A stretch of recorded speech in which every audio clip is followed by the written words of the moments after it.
Hello friends, welcome back to JPR kitchen. ఈరోజు వీడియోలో mutton masala curry, full gravy curry అండి ఎలా తయారు చేసుకోవాలో చూద్దాము. ముందుగా ఒక బౌల్ తీసుకొని 1/2 kg మటన్ వరకు తీసుకున్నాను. దీన్ని వాటర్ పోసుకొని ఒక 3 times శుభ్రంగా కడుక్కోవాలండి. ఈ శుభ్రంగా కడుక్కున్న తర్వాత ఈ ముక్కల్ని పెద్ద పెద్దగా ఉన్నవి చిన్న చిన్నగా కట్ చేసి పెట్టుకున్నాను. అలాగే పొయ్యి మీద ఒక ప్యాన్ పెట్టుకొని ఒక ఆనియను, టమాటా, పచ్చిమిర్చి, ఆయిల్ వేసుకొని ఇవి ముందుగా ఇలా ఆయిల్లో మగ్గించి పెట్టుకున్న తర్వాత కోసుకున్న మటన్ ముక్కలు కూడా యాడ్ చేసుకొని కొంచెం సాల్టు, కొంచెం పసుపు, కొంచెం కారం కూడా యాడ్ చేసుకొని ఈ ముక్కలన్నిటినీ బాగా ఉప్పు కారం పట్టేటట్లుగా కలుపుకొని మూత పెట్టుకుంటున్నానండి.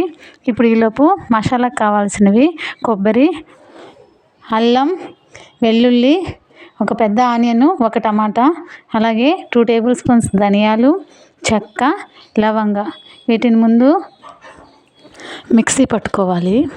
ఇవి బాగా మిక్సీ అయిన తర్వాత మనం ముందుగా ముక్కలు చేసుకున్న అల్లం, వెల్లుల్లి, టమాటాలు, ఆనియన్స్ ముక్కలు కూడా వీటిలో వేసుకొని మిక్సీ పట్టుకొని ఈ పేస్ట్ని పక్కన పెట్టుకోవాలి.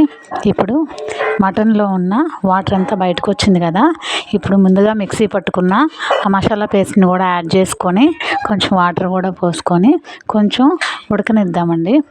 ఆ తర్వాత మనకు కావాల్సిన వాటర్ కూడా యాడ్ చేసుకొని కొంచెం ఉప్పు, కొంచెం సాంబార్ కారం కూడా యాడ్ చేసుకొని ఇదంతటిని బాగా మటన్ ఉడికేంత వరకు ఒక 45 minutes to 50 minutes ఉడకనిచ్చిన తర్వాత మటన్ మసాలా కూడా వేసుకొని కొత్తిమీర వేసుకొని ఇంకా కలబెట్టుకుంటే ఒకసారి మొత్తం మటన్ కర్రీ అయితే ఫుల్ గ్రేవీ కర్రీ రెడీ అయిపోయిందండి. అంతే, ఫుల్ గ్రేవీ మటన్ కర్రీ అయితే రెడీ అయిపోయింది. ఈ వీడియో మీకు నచ్చినట్లయితే లైక్ చేయండి, ఛానల్ని సబ్స్క్రైబ్ చేయండి. మళ్ళీ నెక్స్ట్ వీడియోలో కలుద్దాం. అంతవరకు బాయ్.